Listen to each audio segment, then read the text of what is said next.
Hello friends, physics classes में आपका स्वागत है। हेलो फ्रेंड्स, आज मैं आपको कूलॉम का नियम तथा वैद्युत क्षेत्र का एक टॉपिक वैद्युत द्विध्रुव आघूर्ण के बारे में बताऊंगा। वैद्युत द्विध्रुव आघूर्ण होता क्या है? कोई ऐसा निकाय जिस पर दो बराबर किंतु विपरीत प्रकृति के आवेश एक दूसरे से कुछ दूरी पर स्थित होते हैं तो उस निकाय को वैद्युत द्विध्रुव कहते हैं। तो जैसे में हम फिगर बना लें,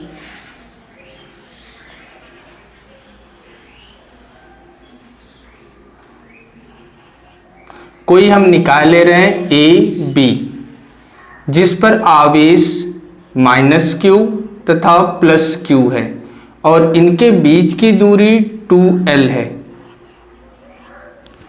तो इस पर कार्य करने वाला वैद्युत द्विध्रुव आघूर्ण जो होगा वो इन दोनों आवेशों में से कोई एक आवेश q इंटू इनके बीच की दूरी 2l के गुणनफल को हम वैद्युत द्विध्रुव आघूर्ण कहते हैं। अर्थात इसे हम लिख सकते हैं वेक्टर P बराबर 2ql। ये हमारा फॉर्मूला है। इसके मात्रक की बात कर ले तो इसका मात्रक जो होता है q का मात्रक कूलॉम हो जाएगा और l का मात्रक मीटर यानी कूलॉम मीटर। और इसकी अगर विमा कर दे तो जो विमा होगी वो हो जाएगा LTA। क्यों? क्योंकि कूलॉम की जो विमा होती है वो TA होता है और लंबाई की जो विमा होती है यानी मीटर की जो विमा होगी वो L होगी। तो इसका वैद्युत द्विध्रुव आघूर्ण का जो विमा होगा LTA होगा। इसके एग्जाम्पल में हम HCl, NaCl, HBr, HF, ETC यानी बहुत सारे एग्जाम्पल होते हैं जिनमें जैसे HCl ले ले तो HCl जो हमारा होता है अगर इसको हम तोड़ते हैं तो H+ आयन और Cl- आयन में विभक्त होता है। तो इस पर भी +1 इलेक्ट्रॉन है यानी 1 इलेक्ट्रॉन प्लस में है जबकि इसमें 1 इलेक्ट्रॉन माइनस में है।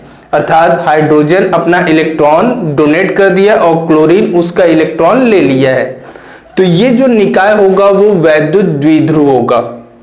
नेक्स्ट हेडिंग है वैद्युत द्विध्रुव आघूर्ण के कारण वैद्युत क्षेत्र की तीव्रता। तो वैद्युत द्विध्रुव आघूर्ण के कारण जो उत्पन्न वैद्युत क्षेत्र की तीव्रता होती है मुख्यतः दो स्थितियां में प्राप्त होती हैं।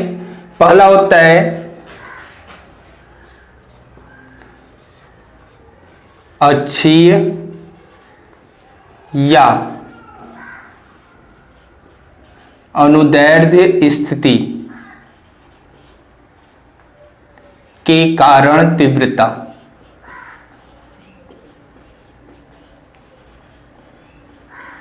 और दूसरा निरक्षीय या अनुप्रस्थ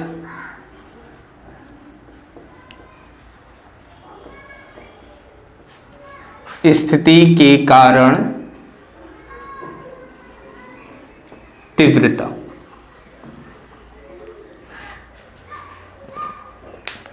तो ये दो स्थितियां हैं, पहला अक्षीय या अनुदैर्ध्य स्थिति के कारण तीव्रता, दूसरा निरक्षीय या अनुप्रस्थ स्थिति के कारण तीव्रता।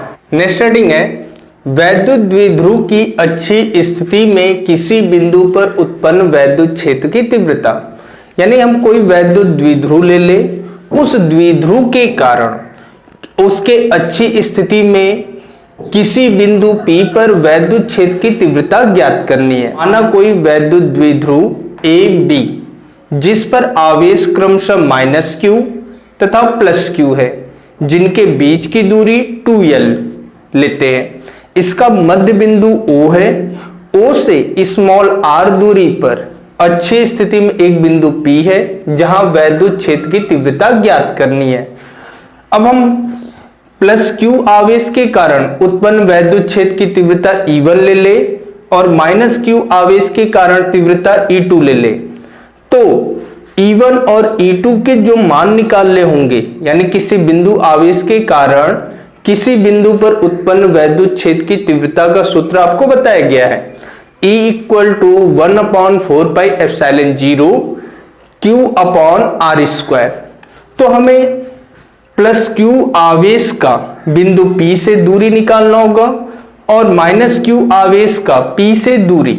तो यहां पे जब हम दूरी निकालेंगे तो प्लस Q आवेश का बिंदु P से दूरी अर्थात BP = r-l होगा, जबकि AP यानी माइनस Q आवेश का P से दूरी r+l हो जाएगा। तो प्लस Q आवेश के कारण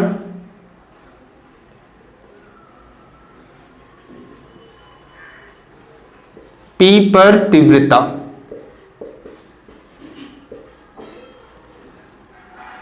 E1 = 1/4πε0 Q/r²।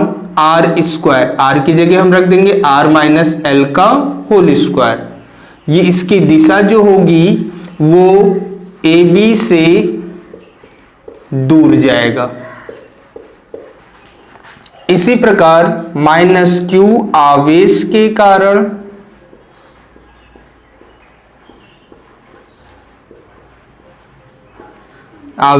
कारण P पर तीव्रता E2 = 1/4πε0 Q/r+l²। जो इसकी दिशा होगी वो AB की ओर होगा।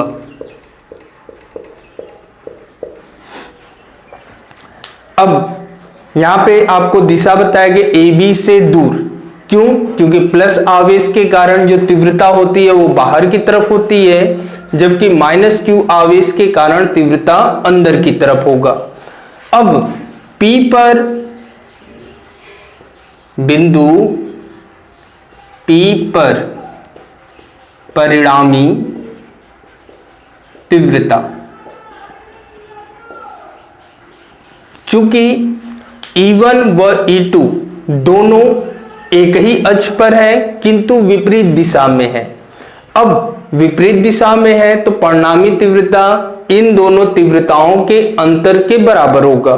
अब इसमें जो बड़ा कौन है और छोटा कौन है वो हम देखते हैं। तो दोनों में देखेंगे Q/4πε0 दोनों में कॉमन है, जबकि यहां दूरी r-l है और यहां दूरी r+l है। जब दूरी का मान जितना कम होगा तीव्रता का मान उतना ही अधिक होता है, अर्थात जो E1 होगा वो E2 से बड़ा होगा। तो P पर परिणामी तीव्रता हम मान लेते हैं E = E1 - E2।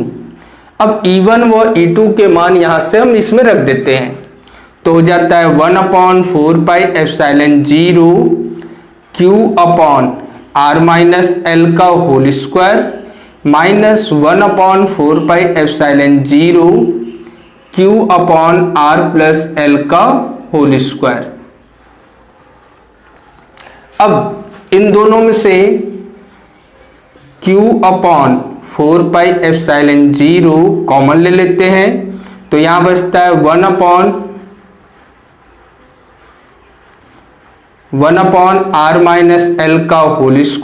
Minus 1/r+l²। अब इन दोनों का एलसीएम लेंगे, तो एलसीएम लेंगे तो हो जाएगा Q/4πε0, ये तो रहेगा ही। इन दोनों का एलसीएम r-l² इंटू r+l²। अब जब इस संख्या को इसमें डिवाइड करेंगे तो r+l² बचेगा, जिसका 1 में गुणा करेंगे तो r प्लस एल का whole square minus r minus L का होल स्क्वायर।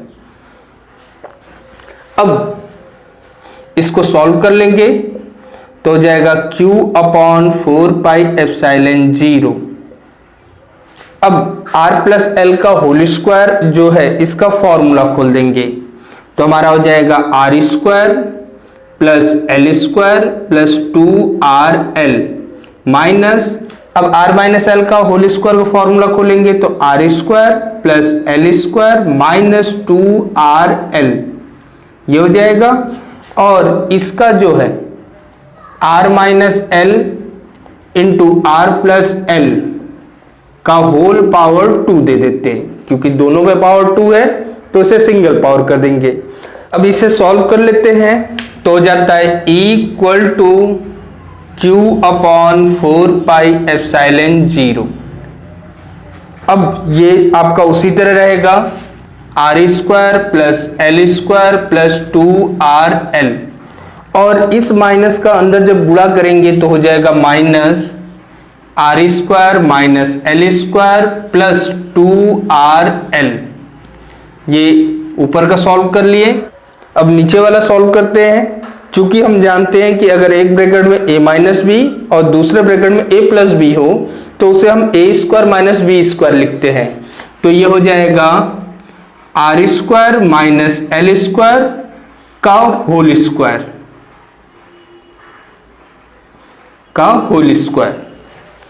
तो अब इसमें जो कटना होगा उसे काट देते हैं, ये कट जाएगा, ये दोनों कट जाते हैं तो हमारा बच जाता है इक्वल टू q अपॉन 4πε0।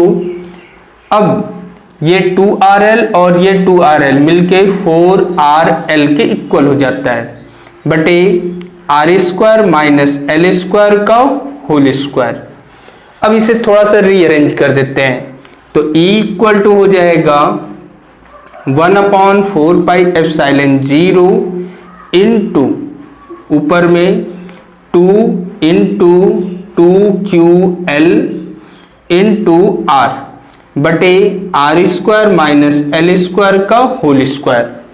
अब इसमें जो है 4 को हम 2 गुणे 2 लिख दिए, ये q यहां लिख दिए, l को ये लिख दिए और r को ये लिख दिए।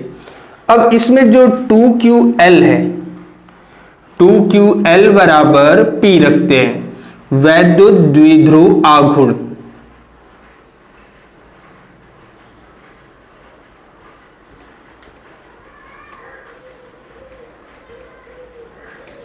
तो हमारा बन जाता है सूत्र इक्वल टू 1 अपॉन 4πε0 2pr बटे R square minus L square का होल स्क्वायर। एक ये फॉर्मूला हो जाता है यदि r का मान l की तुलना में बहुत बड़ा हो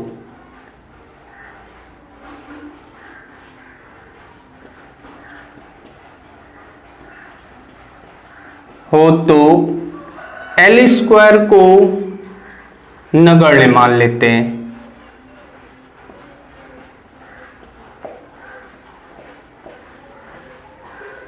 तो इक्वल टू हो जाता है 1 अपॉन 4πε0 2pr बटे आर स्क्वायर। ये एल स्क्वायर को आप छोड़ देंगे तो ये आर स्क्वायर का होल स्क्वायर हो जाएगा। तो इक्वल टू हो जाता है 1 अपॉन 4πε0 2pr बटे r के पावर 4। अब यहां से एक r कैंसिल हो जाता है तो इक्वल टू हो जाएगा 1 upon 4πε0 2p upon r cube. यह हमारा अच्छी स्थिति में उत्पन्न किसी भी बिंदु पर वैद्युत क्षेत्र की तीव्रता का सूत्र है। यदि माध्यम का परावैद्युतांक कैपिटल K ज्ञात हो तो जो हमारा सूत्र हो जाता है इक्वल टू 1 अपॉन 4πε0 और यहाँ k का गुणा कर देते हैं और 2p/r³। तो ये भी फॉर्मूला है। वीडियो को अंत तक देखने के लिए धन्यवाद। जो चैनल पर नया हो चैनल को सब्सक्राइब कर ले, नोटिफिकेशन बेल ऑन कर ले तथा लाइक, शेयर एवं कमेंट करना ना भूले।